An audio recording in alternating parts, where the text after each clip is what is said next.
I'm just curious what the decision process was behind, letting them score on their final drive. That's if we let them score. Did you not let them score? Maybe we did, maybe we didn't. I just don't think that's something that I want to get into. Because again, that's discussing a strategy thing that I don't think. I respect your question, and I know you guys got a job to do, but I just don't want to. There's some things that I'm always going to keep close to the vest. Now, either Nick Sirianni is becoming a candidate to be the next Bill Belichick of the NFL, or he didn't want to admit it was the strategy because that opens the door to the question of whether it was the right strategy. Sims and I spent a lot of time yesterday talking about this. I wrote about it yesterday afternoon on PFT. I think it was the wrong strategy to let them score. And if they weren't letting them score, it was just piss poor defense, frankly. It was horrendous grab, not even grab defense. But I think that Sirianni doesn't want to go there, not because he's trying to keep his secrets close.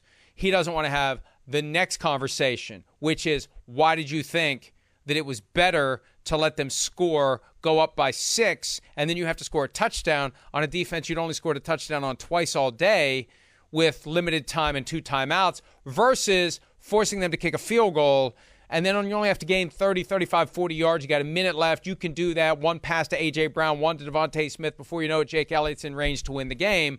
That's the next question, if he admits that he actually let the Jets score, Myles. Yes. Yeah. The whole, maybe we did, maybe we didn't. I mean, that's a tacit admission, right? I mean, like we were saying earlier in the show, either it's strategy or you're dumb, right? I mean, as if that's the way you're doing it on defense, I mean, this is not something that we're used to seeing from the Eagles here. Oh no, look, Breece Hall's coming right by me. Oh my gosh, I guess I can't make the tackle. Oh boy. Oops. Oh no. Like that's not the way the Eagles play. We all know that that's not the way the Eagles play. And I think if you're going to do that and you have 1:46 left and you have 2 timeouts and you feel like you can maybe put a dynamic drive together with a quarterback who was an MVP candidate last year and you are still confident in, despite the fact that he's not played well over the course of the game, I understand what that strategy is.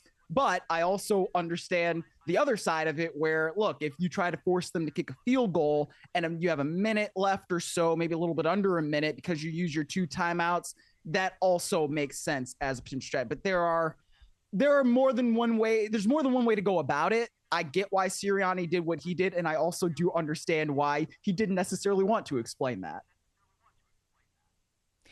I think he was throwing down the gauntlet to the Jets defense, and the Jets welcomed it. And Robert Saleh said it himself. They welcomed the challenge of keeping them out of the end zone. And it's just a different vibe. Everything changes from the kickoff and every point forward. I mean, what if they pop a return to the 35 or the 40? Then they only need a couple of first downs in a minute with no timeouts, and they're in position to win the game. It was absolutely the right thing to do to welcome it by the Jets, and I think it was the wrong thing to do by the Eagles to give it up, and it was the right thing to do and the smart thing to do by Sirianni to put the wall up before he got to the question of why did you think that was the right strategy. Hi, it's Mike Florio. Thanks for watching PFT on YouTube. Hit subscribe for the latest news and analysis from Pro Football Talk.